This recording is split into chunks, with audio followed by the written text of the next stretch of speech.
Hi, Lauren. Hey, can you hear me okay? Yeah, All right. Things are a you're little just gonna. different at the moment.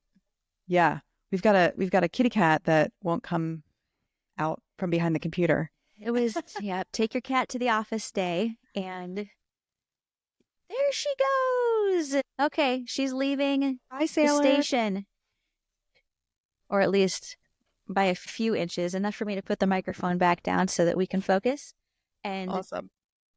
talk about some stuff today because Kylie is on her last nerve when it comes to snacks. No, my gosh, we're gonna get snacky today, you guys.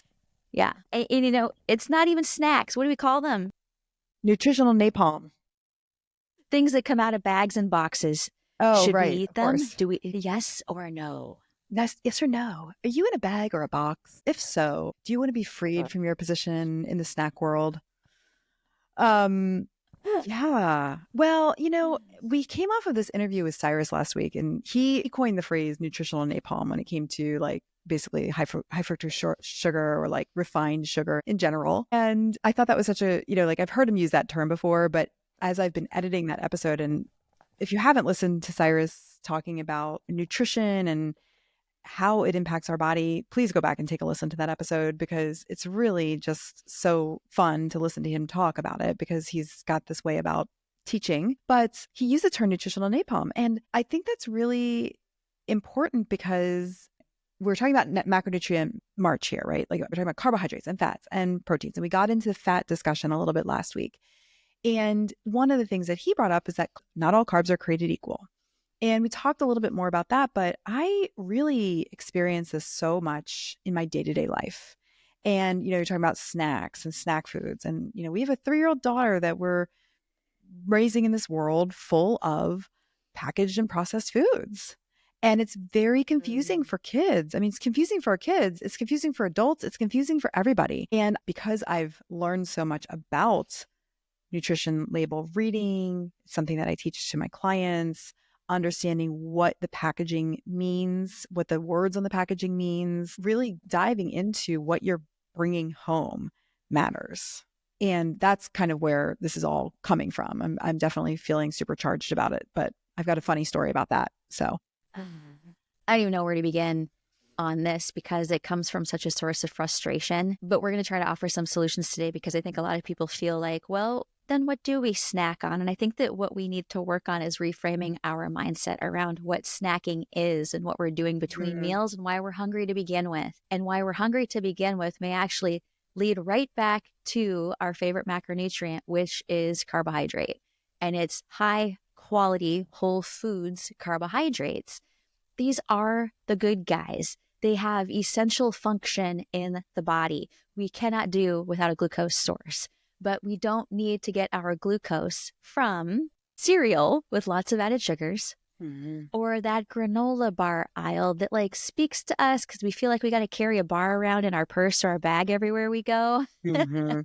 But there's a difference between what is in these foods versus the whole plant foods, but we lean into convenience, don't we? And that Mhm. convenience can bite us in the butt. Mhm. And when you're fighting with a toddler about snacks, or you find that all you've eaten all day is a granola bar, that's actually a pretty big topic of conversation for people who are working towards having, making healthier choices. And by saying, well, yeah, but I picked a granola bar instead of a pack of M&Ms, isn't that better? And it's like, compared to what, right? So yeah, we're talking about carbohydrates, and Yeah, Kylie's gonna have a moment today. I have a moment. She's gonna have it out with this Yeah. product here. Well, here's the thing. I feel like the carbohydrate has just gotten such a bad rap over the years. And we started to get into that last week with Cyrus for sure. I mean, like you said before, we absolutely require carbohydrate energy. It breaks down into glucose, which our brain runs on, our body runs on.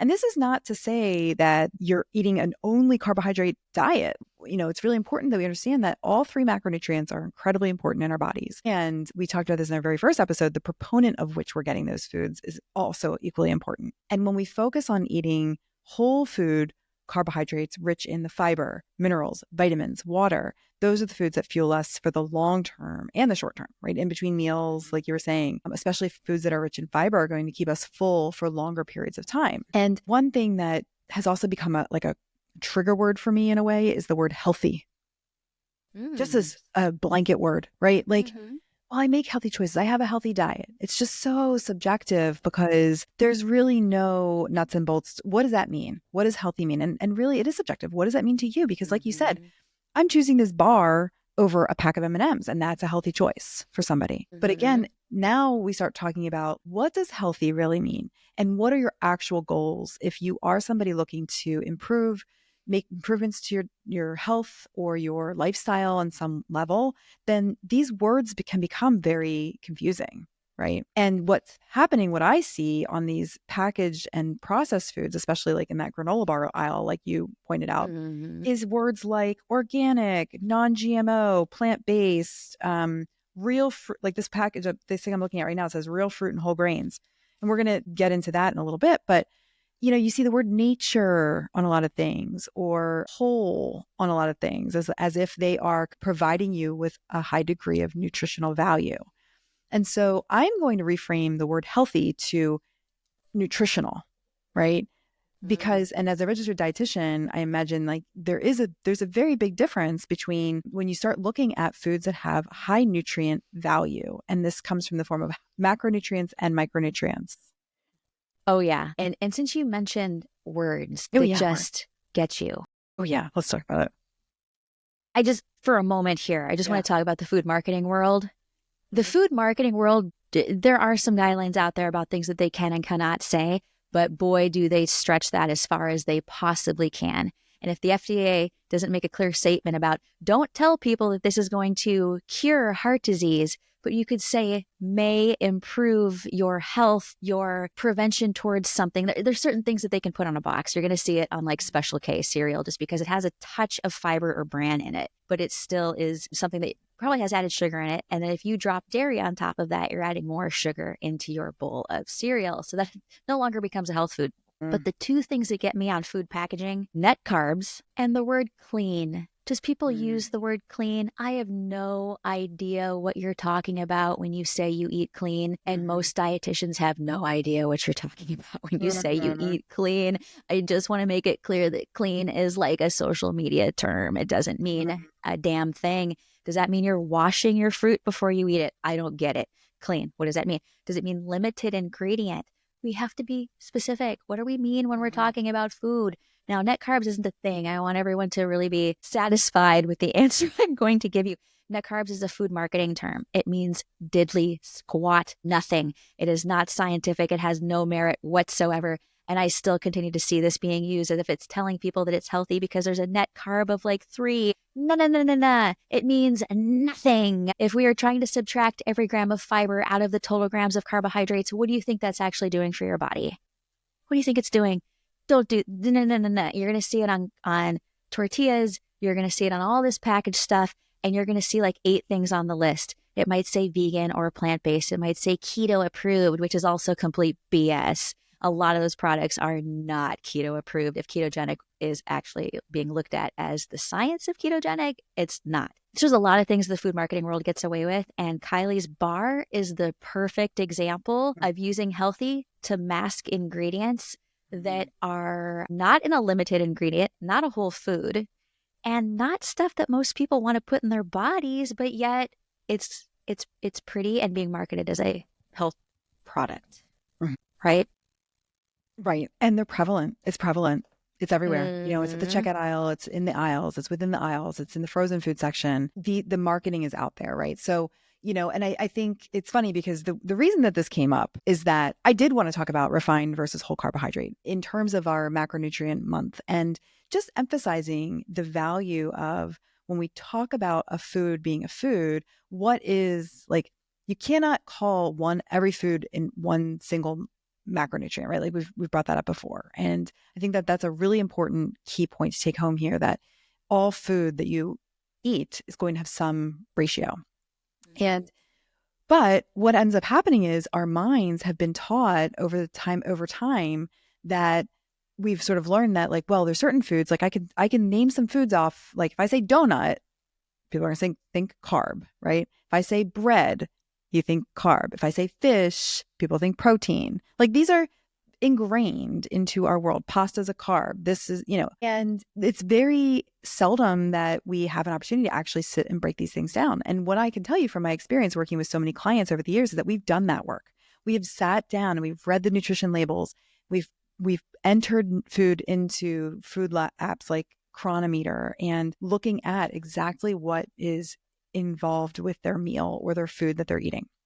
And it helps you to make different decisions when you actually can see that breakdown, right? But what I can tell you is like this past weekend, we ended up visiting with some friends, and my friend, it's my best friend from college, and we had she's kind of been along with me over the years. We met in 1997, so and there's been certain things that she's added into her dietary strategy to help improve the way she feels, and I think that's really great. And so sometimes I'll get we'll have conversations about the things that she's eating or recipes that she's making, or I'll share things with her and she'll share things with me.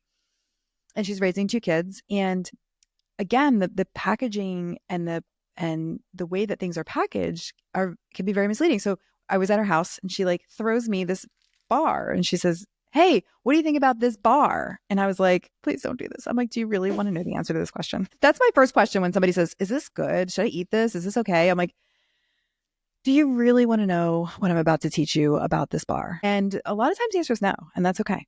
But she handed me this bar. I'm going to show you. It's this little packaged bar. It's a fig bar, and it's green, and there's leaves, and it says, what does it say on it? Non-GMO. It says plant-based. It's very pretty. And it's an apple cinnamon fig bar, and it says Nature's Bakery on it, right? So, okay, like this is coming from nature. This has got to be good for me. I'm pointing at you. Does that say real fruit on it too? It says real fruit and whole grains. Okay, you're gonna make that clear to us, right? That there's real fruit. Mm-hmm. Look at that picture. If you're on YouTube, you can see this, but if you're just listening to us, you may not be able to see it. But it looks like a good old fashioned fig Newton bar, except that apparently this one's got real fruit and whole grains. Mm-hmm. Now, the first thing I did was we flipped it over to the back where the packaging and the printing is very small, and for my eyes, I'm starting to need those readers. I'm in the phase of life where I'm like, oh gosh, I got to take a look at this with the new eyes or something. That's okay. That's what glasses are for. I know. They're for label reading in the grocery store and getting in someone's way. Exactly. That's right. Exactly. Because you spend so much time reading those labels, right? Yeah. Yeah. Well, so the first thing we did was flipped it over when we looked at the ingredients. And, the first ingredient is whole wheat flour, which is a refined from wheat, but at least it's a whole wheat flour. So that's one part. And then the next ingredient is cane sugar, which is sugar from sugar cane. And then fig paste, brown rice syrup, which is another refined sugar, apple jam, and then there's parentheses, cane sugar, naturally milled sugar, rice starch, apple powder, evaporated apples, glycerin, natural flavor, pectins, citric acid, cinnamon, and something called locust bean gum, which I'm assuming is a preservative for that. And all of those things, though, the only real food would be apple powder and evaporated apples, but they're dried, so we're not in a real. It's a refined or a processed version of an apple, which means that the nutritional value has been sucked right out of it. Right. And the sugars that she mentioned as refined, they're concentrated. So we're concentrating a syrup, right? Mm-hmm. Concentrating a natural sugar source. So we read the label, and a lot of times we're just like, well, I mean, what does that mean? Like, I have to be a scientist to understand what is happening here, but the front of the label says it's healthy. So, okay. I can trust that. Yeah, I can right. Trust. There is canola oil and then whole grain oats listed, which is, again, but the whole grain oats are at the very end. Mm-hmm. So that's like a last ingredient. So you've got a whole food listed as pretty much the very last ingredient. Now, I remember learning about nutrition labels, and they always said that the highest concentration of the ingredients are listed first. So between the flour and the sugar, this is, those are your first 2 ingredients. So that's something to keep in mind when you're paying attention to nutrition labels. Mm-hmm. So then we flip it over to the nutrition facts bar, which is one of my favorite places to look on any label, because you get information about the macronutrients in particular. So the interesting thing I see about this is that if I were to ask you, what food category does this fall into? What would you say it is? Based on that's a carb, Kylie. I mean, it's a bar, and look at that picture. It looks to be like wrapped in some kind of bread or something. Yeah, right. So it's a carb, right? Okay. Well, this bar has 38 grams of carbohydrate. So you are correct. Okay. And it also has 3 grams of fiber, which is a positive. It's a positive check mark in my book. But it does have a total of 19 grams of sugar. However, 14 of them are added sugars. So the 19 grams is inclusive of all of the sugar from any of the whole food, from the oats, from the fruit that happens to be available in there, from the fig paste.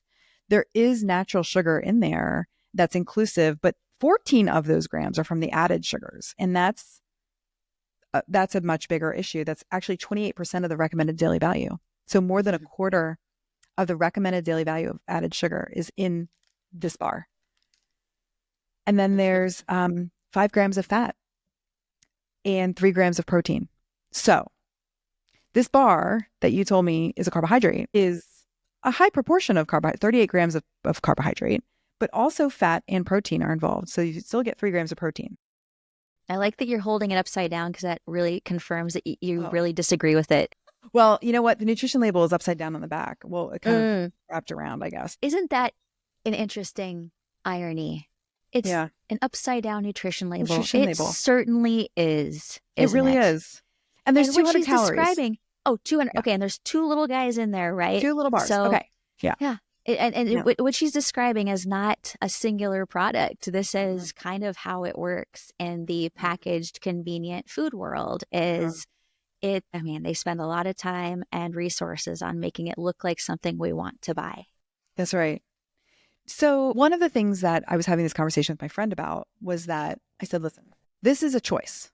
This is a food choice. You have a choice to eat this every day. And if you think this is a better choice for you than something else, that's great. Like that is your prerogative. Like you were saying earlier, maybe it's a choice over a bag of M&Ms or a Snickers bar, right? So yes, I would say this is a better choice. And I like to look at choices in terms of good, better, best. So then I thought, but here's the thing. There's a lot of sugar in this. There's 14 grams of sugar. There's fat in this from the oil that's involved in the making of this. So what if we pinned this against an apple donut?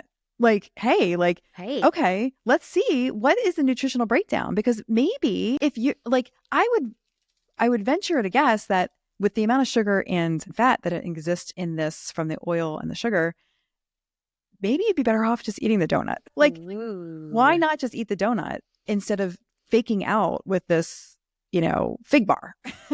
Yeah. Right?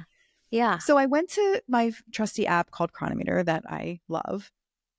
I'm going to pull it down here because I wanted to put in the nutritional data to learn what is inside of a donut that would be comparable to this bar. And I was fascinated. How far apart are they really? Yeah. What would you think? I mean, I feel like I'm asking, I don't know. I'd say, what do you think? Yeah. Someone who's been analyzing food to death since she was a child. Yeah, I know. Exactly. You're the wrong person to ask. Well, yeah, the first thing I think of is the glaze, because for someone that tracks their blood glucose, there is nothing that lights blood sugar like frosting or glaze or concentrated glaze from a powdered sugar. Yeah. So those powdered added sugars, they add up like crazy. But just a side note here on why carbohydrates get such a bad rap and why we tend to just go into, oh my gosh, we have to control the carbs. The carbs are the things that I'm going to lose weight. I have to cut the carbs. This is like a cultural conundrum about carbohydrates. And Kylie was mentioning all of the macronutrients are present here. It's the balance that we're going to learn something interesting about that is coming, and how to tell carbohydrates apart, because there's a wide world of carbohydrates out there, but our brain tends to go straight to the pastries, cookies, and candies all the time. And guess which foods have the strongest effect on our pleasure center? That dopamine kicker, right? Oh my God, the frosting I just mentioned, it is going to hit your pleasure center like nothing else. And if you are someone that struggles with the addiction to that food combo with the fats, sugars, and salts, you're going to really resonate with what Kylie is about to throw down. in this nutritional comparison. And then we're going to give you some guidance as to how to work your way around it. So, Kylie, give it. Okay. Now, I chose to put into Chronometer it was a Trader Joe's apple cider donut because I felt like apple was like closest to the apple bar, right? Sure. And it isn't a glazed donut because I do feel like this bar is has like oats involved with it. So I was like, let's do like as fair of a comparison as we can try to. So what ended up coming out was, as far as calories go, and I'll do the comparison. So it's 320 calories for a apple cider donut, and it was 200 calories for the bar. Protein, interestingly, is 4 grams for the donut and 3 grams for the bar. So protein wise, they're pretty equivalent, which makes sense because there's not a lot of protein source in either of those. But just of note, the carbohydrate rich food that you're thinking of also has some protein in it. Mm-hmm.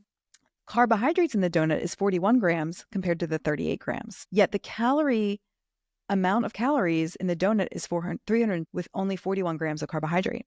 So where are those calories coming from? 16 grams of fat. Okay. Now, the bar had 5 grams of fat. So the bar is not free of fat, but the donut has 16 grams of fat. That is 45% of that is 45% of the calories that are consumed is from fat, right? What this means is that donut that you're eating that you call a carbohydrate is 50% fat, not just a carbohydrate. It gets put in that carbohydrate category all the time, but the 50% of it is practically 50% is fat. And that is where the calories come from. So now you're adding a boatload more fat, 3 times as much fat, and you've almost doubled the amount of calories in this product, in your snack or in this whatever you're eating it for, right? Mm-hmm. So I would not recommend the donut over, like you might not want to just eat the donut, right? Because the fat is, but again, how did a donut get labeled a carbohydrate when it's only the 50%? It is 50% carbohydrate energy from that particular food, but it's also 45% fat. So why is it that automatically gets kicked over to the carbohydrate world and that carbohydrates are bad for us? Nobody knows what else is in it, right? And you know what really gets me about this? If people remember years ago, that Time article that came out trying to argue that fat was good for us, it had that big dripping thing, whatever it was on the cover, that it was a piece of butter. Like butter is a health food. It was that article that really just lit up conversations about fat versus sugar. And in the literature, research going back, I'm going to call out back to the 70s because in the 70s were a number of pieces of research came out from Asia and Africa, giving us so much insight into whole intact grains and how people that lived in these areas had less prevalence for cardiovascular disease and a lower risk of diabetes. And it was from this native grain that was a primary carbohydrate source in their diet. That research came out in the 70s. And when that came to America, there was all this conflicting ideas of whether to take it seriously or not. Like, no, I'm going to still recommend low carb, and carb controlled all of my patients have diabetes, despite what the research was saying. That research continued. Well, then the fat research was coming up too. Like, oh, well, wait a minute. Carbohydrates are now all of a sudden getting good attention and fat is getting controlled. Well, we need to step up and do some research and say, no, fat's actually good. Well, we know that fats are necessary.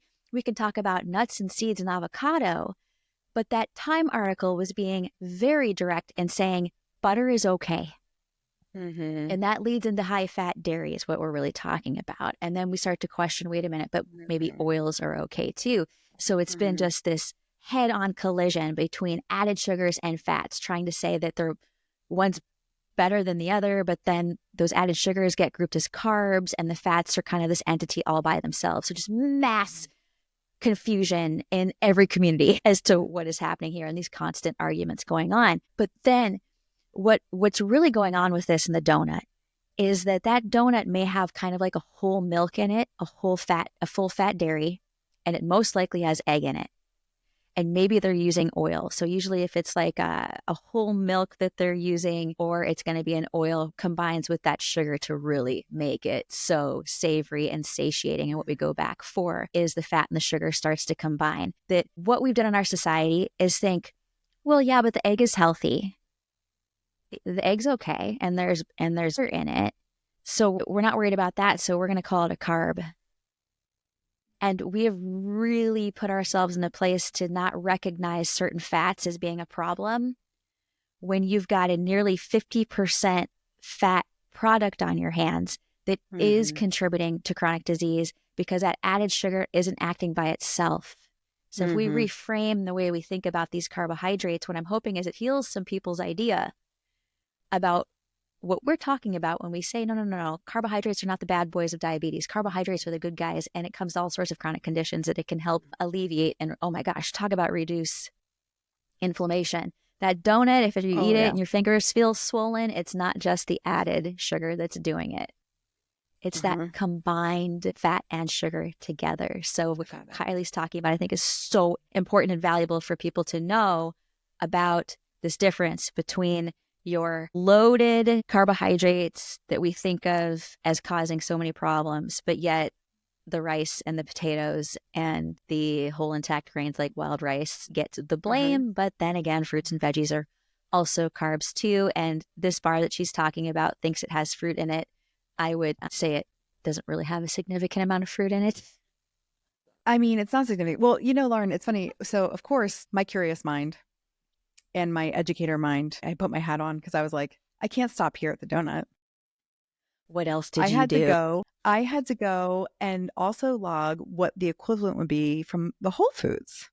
So what if, okay, so this bar says there's oats and there's apple and fig. So I thought, well, if I'm going to have a snack, maybe I'm going to have a small apple and maybe a quarter cup of oats and with one fig to sort of like mimic what this is trying to provide for us, right? So I put that into Chronometer. So I put in one small apple, a quarter cup of oats, and one medium fig, which, by the way, if you've not had the opportunity to try a fig in the fall, they are falling from the trees in Northern California in the fall. So when we lived there, we used to gather them by the dozen and buckets of them. But they're some of the truly nature's candy. Figs are just so amazing. So do yourself a favor and just go eat the fresh fig. So I logged all of this into my food logging app. And I found out that meal actually had 210 calories, or snack, I should say, it had 210 calories. So back to the bar had 200. So it's 210 to 200 calories. Protein was 3.8 grams from the whole food. So pretty much the same as what was in this bar, 3 grams to 3.8. It was actually closer to the donut, to be honest. The donut had 4. And then carbohydrate was 47 grams. So this one so far, I think, is the highest in carbohydrate intake, but there was still 2 grams of fat. So that 2 grams of fat was equivalent to 8% of the total calories consumed, right? And the carbohydrate was 85% of the calories consumed in this particular snack. But guess how much fiber was there? You don't have to guess, I'll tell you. It's 8 grams. I was to say, 8 grams of fiber. There's all sorts of vitamins, there's all sorts of minerals, and Chronometer is so nice to help break this down for us to show all of the minerals. Like there's calcium, there's iron, there's magnesium, there's zinc. You've got other vitamins in here like B1, there's some B vitamins, folate, there's vitamin C. There's other vitamins that are naturally occurring in the apple, the oats, and that fig. And that's just a small little snack. So imagine if you turn that into a meal and you had a large apple and a cup of oatmeal. Now you're going to be increasing the nutrient density even more by turning that into a bigger meal with more nutrient-rich foods. So again, talking about nutrient density, when we start increasing the amount of carbohydrate-rich foods from the plant world specifically, you naturally increase the amount of nutrients that you're taking in as well. And that's the thing that becomes really fun to play around with. And that's where I become like a food detective. I become a detective of where can I find my nutrients? And that's what really got me motivated with my clients to start really, really digging in deep. The other thing that's really funny about fruit and vegetables, there is no nutrition fact printed on those foods. And I wonder why, right? You only need a nutrition label when it's a packaged food or something that somebody's got to approve, right?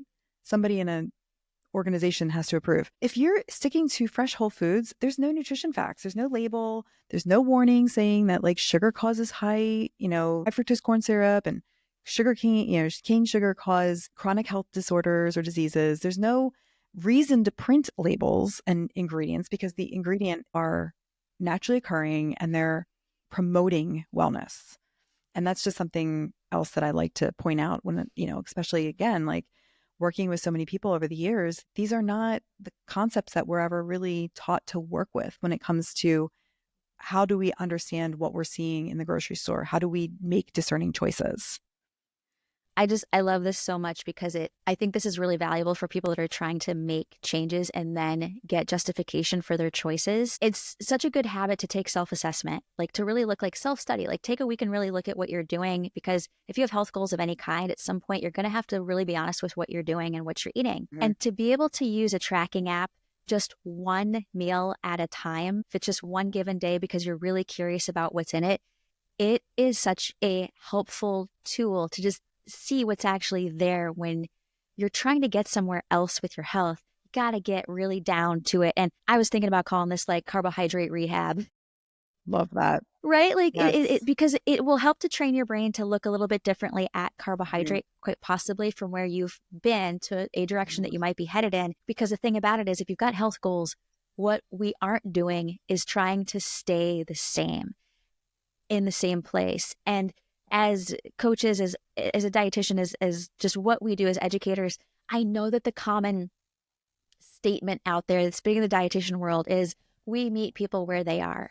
And I actually kind of want to kick that comment to the curb a lot of the time, because I say, well, I will listen to where you are, but it's my job to make sure you don't stay there. You are Right. not going to stay there. If it just looks like I got like light lit up from one side, it's because my vitamin D light is literally bouncing off of my cat's white chest, and it just hit me right You're in the face. glowing. I She know just wanted you I to glow am. a little brighter. Yes, it's the fur of this cat that will not give me a chance to just be here in Get your glow existence. on. I love that. she's just a part of it, and she's just killing me right now. So as I was going on about carbohydrate rehab, is that I also want to say tracking is not a safe space for everybody. So we are definitely advocates for tracking, but part of our deal when we meet someone is to ask that question, like, are you okay with this? Because we realize that a lot of people that are working towards their health have not always been in the safest place with trying to achieve healthiness. Especially in the world of chronic disease, we may have learned to diet and restrict. And so what we're talking about can be super shocking. Like, we're telling you that carbohydrates are the solution. Yes, we are, because we're reframing the language, and we're actually looking at a label and going, hold on, hold the phone here. Because the donuts and the chips in particular, carbs, these guys are almost 50% in fat across the board. You're always going to see this. And they have no comparison to sweet potatoes and beans. And I know we are a society of convenience, but when you can take the opportunity to break free and actually eat a meal versus feel like you got to be in the snack space constantly, this idea of snacking, I'm almost certain, is American. I would love it if listeners would give us a little feedback on that, some of our international listeners, because we know we've got Canada, we know we've got Ireland, we know we've got some folks listening in other places. Brazil and Mexico. Yes, like this middle aisle snacking stuff. Do other countries do this in the way? I mean, Americans, clearly, we take eating to the next level here. We sure do. It's a business. It's a marketing thing. Yeah. Well, and one of the things that, again, like just having worked with so many people over the years, doing this sort of like pantry clean outs and really identifying the labels and seeing what is inside of our home. And part of it is like, just leave it in the grocery store. Just don't bring it home. But one of the dietary strategies that a lot of people fall under is to limit food during the day. And unfortunately, when we restrict food during the day, or when we need the energy the most to be productive, to work, to take care of our families, to take care of our partners, to take care of whatever we have to do in our lives, take care of ourselves, when we're not eating, all I had today was a cup of coffee. Well, then that creates the hunger response. And what do we turn to first, especially if we're feeling any bit of stress in our lives? We're going to turn towards the foods that are going to activate our pleasure centers, like you mentioned, the dopamine centers, the salt, sugar, oil trap, right? This is called the pleasure trap. If you are somebody who has a relationship with food that you'd like to change, or a relationship with your eating habits that you want to bring some adjustments to, go get The Pleasure Trap, Dr. Doug Lisle. It's a phenomenal book. It teaches you all about how our brains become wired to these salt, oil, sugar foods. And just like you were talking about, the potato chips, right? Okay, yeah, it's made from potato. But guess what? Soaked in oil, salt, laden with salt. The salt and the oil, the fat and the salt are the things that really pull you in. Because I could put a baked potato down in front of any person I know and not even have it loaded with very much stuff. And they will love eating that potato. Potatoes are delicious. People love eating potatoes. But the problem, the way the potato has been demonized as a carbohydrate is because what do we do to a potato? We load it with sour cream and bacon and cheese. These things are all very high in fat. Or we fry them and make French fries and throw salt on it because that's how our brain is going to respond to eat more and want more. And if you want to really understand how your brain, how we've become so conditioned to this through the food strategies, especially from a marketing standpoint, read The Pleasure Trap. It is so good and is so eye-opening. And you can take that power back. We just have to work within what our brains are doing. And it's just such a great, it's interesting to learn. Like I never really, or I hear that a lot from people, never really thought about it that way, that, oh, potato chips are carbohydrates, aren't they? No, it's 50% fat also, right? So it's a fat and a carbohydrate. Yeah, and 4,000 milligrams of salt later when you've eaten half the bag, you're thirsty. And it's a nasty cycle that a lot of food companies want us to stay in and be in. That made me think, I want to tell everybody about a sweet potato that they've just got to cook. So this is so easy, and you can batch cook these guys. And I do not claim to be a very advanced, fancy chef, but I figure it out. I went my way around this. And everybody needs to just go get yourself like three sweet potatoes, whatever fits on a cookie sheet. You do not need to oil this potato up whatsoever, but you cut it in half and flay it. And when you open a sweet potato, sometimes they look like a heart. It's very cute. When you just cut it open and then stab it and just put it on the cookie sheet, as many fit, 2 or 3. No oil, nothing. Just put it on that cookie sheet, put it in the oven at 425, and cook it until you see just the edges are starting to get a little bit black. The minute you have a little bit of a blackened skin around the top of that sweet potato where you cut it open, it is now at its natural sweetness. It will taste like candy, and you don't even need to add like brown sugar to it, which is a lot of the habit. If you grew up with sweet potatoes that had lots of butter and lots of brown sugar on them, they don't even need it at that point. So this could take 20 minutes. It could take 38 minutes. It kind of depends on your oven, but this is something that I love to do. If you boil a potato, you lose some of that natural sweetness, even though boiling is kind of great with potatoes because you can cool them off and you can throw them in a salad and you can flavor them like crazy and do whatever you want. But if you need some sweetness and you want to try something different with a potato because you've been kind of afraid of potatoes, hey, this is carb rehab, people. Get that candied sweet potato going and let it inspire you. What could you put on that sweet potato that isn't bacon, sour cream, or butter? Or would you also say, Kylie, anything else? Bacon, sour cream, butter? Cheese, yeah. Is you can still put green onion on that. You could put a red pepper hummus on that sweet potato. Oh my gosh. Yes. Black beans, do it up and let that flavor actually inspire you to try something new and different.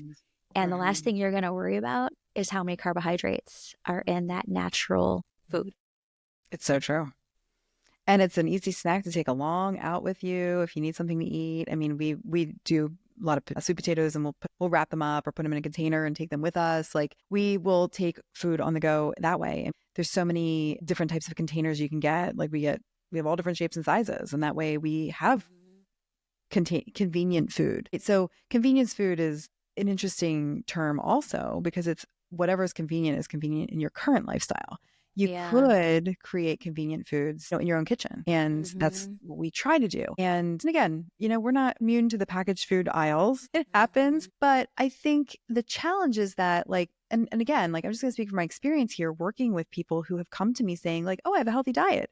And we'll go through a food log for a few days. And this is the no judge-o zone. I also have to tell you, when you're in a coaching relationship, I like to call it the no judge-o zone because it's not about, it's just like, we've got to see where you are, right? We got to see, and like Lauren said, we don't want you to stay here. You didn't come to coaching to stay where you are now, right? You came to coaching, you came to get help or support so that you can move forward in your health progression and make healthier choices or more health promoting choices. And, but oftentimes we'll see a lot of the examples like this bar in people's diets. So like, well, I'm not eating donuts and chocolate and candy, but we're eating foods that are very rich in sugar, very still highly calorically dense, because this is a very small portion. These little bars are, it's a tiny portion. It's not calorically, it's a calorically dense snack. And therefore, it can make it more difficult to lose weight if that's a goal. It can make it more difficult to lower your blood glucose if that's a goal, or lower your blood pressure if that's a goal. And so when it comes to reading and informing yourself of what's going in your body, that's an important part of the strategy in terms of just, it's like, we can tell you information about what things are, what a carbohydrate is and what this is. But what really matters is when it matters is what changes you want to make and why. Right. And this is an easy one. And that's why I rarely find myself walking down the center of the grocery store. It's just easier to avoid it. I play the avoidance game. The stay away from it. You could spend more time staring at those boxes and wonder which is the better choice. Like you said, like, how did you put it? Good, better, best. Good, better, best. Yeah. And still feel a little bit trapped in your choice. And I think it's also interesting when you could have a person say, well, I use these, I keep I keep a granola bar in my purse just in case. And okay, fair enough. But in that same assessment, you may actually hear someone also say, well, I stay away from fruit because there's too much sugar. And 18 grams, was it? 14 grams of actual added sugar in this. Yeah. So when you actually look at a banana, if it's going to be a 25 to 30 gram banana, so 4 inches of a banana is typically 15 grams of carbohydrate. It's a kind of a nice way of thinking measurement-wise what you're looking at. That 15 grams of carbohydrate is a natural sugar source to that fruit, and our body knows what to do with that. This is not the kind of inflammatory, disease-starting, chronic disease aggravating type of a sugar. There are ways to work with fruit if someone hasn't been eating it for a long time, because it does act quickly. It acts fast in the body. But those are things that we want to learn when it comes to trying to increase our intake of these whole food forms of carbohydrate, is just the awareness of, you know what, there might be a gram of fat in a banana, and there might actually be a couple of grams of protein in a banana. So I'm pretty comfortable calling that a carbohydrate. But that's because it's a whole food. It's a whole food form. It's got fiber in it. So everyone can kind of see that the language that we're changing here is to try to work everyone towards a more positive relationship with these carbohydrates, and to be discerning about their choices in the process of that goal that you're setting for yourself. If it's to be a higher level athlete even, oh my gosh, this is such, carbohydrates and athletes is my favorite thing to talk about. It is absolutely my favorite thing to talk about, is the fuel for that. And there is absolutely concern for high-level endurance athletes to be taking a lot of goos, to be sucking down a whole bunch of syrup-based simple sugars for years and years and years of training. Is what kind of implications could there be for this later on in life versus doing applesauce or bananas and kind of developing a whole food source of concentrated, healthier sugar? It's a whole other study of nerdism that I'm super, super into. But it's incredible little tidbits of opportunities to learn more about carbohydrates out there. So I hope that this has been helpful for anyone, and also entertaining to know that Kylie gets in fights sometimes with her food. It's not your food, though. No, it's not my food. I brought the bar with me. I was like, I'm taking this and we're talking about it on the Just podcast. Just going to take it. I did. I said, I'm taking this and we're talking about it. So Tori, I love you. Thanks for inspiring us this week. Thank you, Tori. But here's the thing. We're talking about this stuff. Like, this is part of life. And if I'm talking about this with my friends, I'm sure so are you, right? So are our listeners. And there's just so much information out there in general today, and it can become paralyzing. So, I mean, our aim is to try to help to declutter some of that and help with the how-tos of, well, how do I make a different choice then, right? Okay, fine. I'm hearing you. How do I make a different choice? Stick to the produce aisle, if you can. Stick to the simple things in the grocery store. The less labels, the better. And the less ingredients on the labels, the better, typically. Those are the sort of takeaways there. Mm-hmm. But,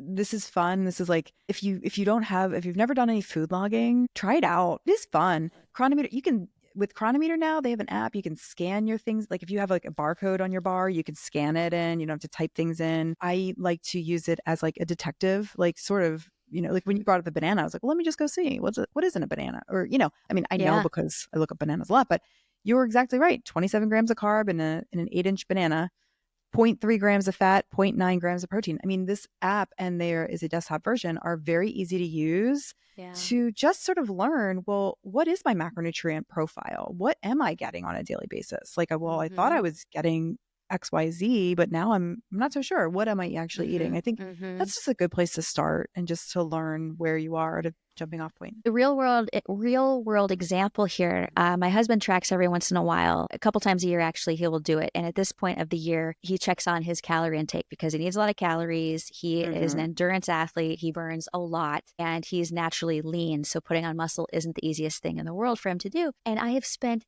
years trying to get more food into him. And it becomes a fine line with how much you can actually digest at one time. But he did track in the last week. Okay. And it's so fun to have him trust me on this because he's just reading things off and he's like, okay, here's where my carbohydrates are. He had 70 grams of fiber, by the way, 70, which is double the daily recommended intake. Wow. More than is double for men. For men is the daily recommended intake. So woohoo. So great. His protein was great. He was like at 120 grams as a plant-based eater. And his fat was just right in the wheelhouse for him. He really does need to use fats in a healthy way to try to keep these calories at the higher side for being an endurance guy. But he's about 100 grams down on carbohydrates than where I would recommend him in order to put more muscle on and to stay stronger as he goes into cycling season. So this is also a really interesting thing for people if they're trying to put muscle on. Guess what? I'm going to jump into the protein thing for just a second because I know we're going to get into this because I know people are going to hear this and be like, she's crazy. She's crazy. She's crazy. No way, because my personal trainer says otherwise. Well, you know what? I go head to head with your trainer any day on this. So I'm going to just put this out here. You're not going to build muscle unless you have enough carbohydrates on board. The carbohydrates are going to give you energy to spare the protein. So if you're packing in all that protein and it's beyond what your body can actually handle, your body is going to get rid of those amino acids. We do not hold amino acids in excess. We have nowhere to put them. So carbohydrates give you the power to lift. Protein's going to help repair that muscle that you've been causing trauma to in order to grow it. So what do carbohydrates actually do in the process of making muscle? They spare protein. Because when there's enough carbs available, the body doesn't need to break down protein for energy. It allows the protein, the amino acids, to focus on muscle repair, enzyme production, and other vital functions. So if your carbohydrates are like less than 100 grams a day, or you're getting into some genius at the gym told you to limit your carbs down to 50 grams a day, you're actually potentially going to gain body fat because your body's going to take that protein and your brain is going to use it in particular. Your brain is going to figure out, how do we deal with this because I'm not getting enough glucose. Your body has to get enough glucose to build power, to be faster and stronger. So even my husband that knows he needs to eat a lot of food, if he's going to put on more power, we got to jack his carbs up. So we went straight to the potatoes and the wild rice. Straight to potatoes and wild rice. Yeah. That was it. That's the nutritional powerhouse. Right. That was the prescription. Yeah. Is we rewrite that prescription. So it's really great to assess things. And I can't tell you how many people, I mean, Kylie, so many of us has been there where you meet the 40-year-old who now has a couple little kids and has a desk job and is like, I was an athlete in college and now, the pants are tight or whatever the statement is. And it's someone with a healthy mindset about how their body has changed. But the idea is that you have a new body now. You don't have that 19, 20, 21-year-old athlete body. It doesn't mean you can't be an athlete again. But we do have to look at your macronutrient distribution in order to optimize it. If you want to kind of get into like preserving all that good stuff that you've got in your body and you want to start to train in a different direction, those carbohydrates are key. Here. I mean, I hate to break it to you, but our next time we get on here, we're going to talk about protein and fat and that connection. I mean, there's a lot We to already say. know what we're going to call it. Mo protein, mo problems. That's right. So, No protein, no problems. I mean, this is insane. And well, let me just tell you, I already started like looking at Chronometer for what's happening with meat. And let me just tell you, guess what ground beef is? What do people like put ground beef in as a category? oh, of course it's protein. And tell me how much fat is in a pound. Oh, pound of ground beef. Yeah. Okay. Well, I put Yeah. 6 ounces. Okay. So pound is what? 16 ounces is a pound. Yeah. I did 6 ounces of ground beef, 430 calories, Okay. 43 grams of protein, which is 43% of your daily intake. 58% is fat, 27 Yeah. grams. So it's really a fat. It's quite unlikely for people to go high protein without going high fat, because if you're not eating the carbohydrates, what are you eating? And certainly that's when we get into the educational area of, well, certainly if people are coming to us and they're saying, I'm eating healthy, but my A1C is 6.1. Mm-hmm. And we look at that nutritional display after a couple of days of tracking and we realize that that's what it looks like. A lot of ground beef, a lot of fish, a lot of eggs, and probably a whole bunch of dairy in there. But you know what? That's a standard American diet. And this is the big shocker that people have, that a lot of folks are just not ready to go there. And that's very understandable, is not to go there, because it does feel like as a society, we've been lied to for a really long time. Yeah. To be told that the carbs are the problem. But actually, when we break it down, we realize that this overindulgence in fat and protein is what is causing these problems to insulin resistance and our heart health. Absolutely. Well, for sure, especially with when you're looking at dietary fat intake that high. I mean, we just got off of heart health and we learned dietary fat is the contributing factor. Now, one thing I will say is that I also have a lot of friends that do eat meat or animal products in some proportion. And I know they also eat a lot of fruits and vegetables, right? So when we're speaking about this from a general nutrition standpoint, I agree. I think what you said was you really made a good point about raising awareness of not demonizing carbohydrate energy and how to see through that word carbohydrate. Okay, what am I really looking at? Where do I see my fiber source? Because I know a lot of people who do eliminate processed and refined foods, and they are including meat and dairy, and they are, active, and they are not suffering with any health conditions. And I think that that's something really important. I think this packaged refined food is just worth looking at deeply in your daily life. It's been really important in my health. I know I've really benefited from looking at that in particular. I've taken other steps to eliminate other things too, but sometimes it's the first step even, right? Like, hey, let me just take a look at what's in my pantry. What can I stop buying? What can I take out of here now? And that's often a positive step. Yeah, So. there's kind of an orb around us in the process of decision making. Yeah. It's like, okay, I've stepped out of that inner circle. I'm into ring number 1. Yeah. What changes am I ready for right now? And then you kind of get there and you're encouraged and you see some changes. Either it's on the scale or it's your strength or your speed, or you feel good. Now maybe you're ready to step to the other ring, and then maybe you get your labs done. So this is how most people learn about their body. It's at their own pace on their own time. That's right. And that's the beautiful thing about it. And I don't know, we've seen people make such great decisions. And I think the best part is that we're an accountability type of a profession. Yes. We're accountability coaches. Yeah. But once somebody is off and running and they're encouraged, we just can kind of watch, like, now you're getting it. Now you're there. Now you're making smarter decisions at the grocery store. And what are you doing with these foods now? How did you revamp your kitchen? How is it working for you? And they see how the balances start to shift in their favor by shifting these macronutrients around to work with their unique physiology at that cellular level. And that was, go back to listen to Cyrus talk about that. Yes. At that cellular level, right? That's where we prevent disease, is down at the cellular level, not this surface stuff where a lot of these fad diets will make things look good just on the surface. Like your blood sugar looks good, your fasting blood sugar is coming down. Boy, that happened fast when you restricted those carbohydrates, and it lasted for about 6 weeks, but then you get your A1C tested and starts creeping up again. That's because we're not healing at the cellular level. We're doing things at the surface. So we've got to go a little bit deeper and figure out how to heal with our foods. So we both had a moment of today, didn't we? Like, oof. We got really, really hot and cold, I guess. I don't know. I know. I think I had a little feeling pent up stuff. Yeah. Yeah. We're blowing off some steam here in our Green Glow studio. Well, I guess, when we were talking before we went on, I was saying, I'm competing now. I'm competing against the grocery store with a child. I'm competing against the kids in her classroom and with their snacks. And I don't want to compete. Like I don't want to be doing this. It's important it's like I'm re-educating myself through this process. Also, I've already had an education. Now I'm like re-educating. It's also, I'm talking about food a lot differently with my child. And so now all of a sudden it's like other people are hearing me talk about it. So I'm like, well, may as well just put it out here on the podcast too. Of course.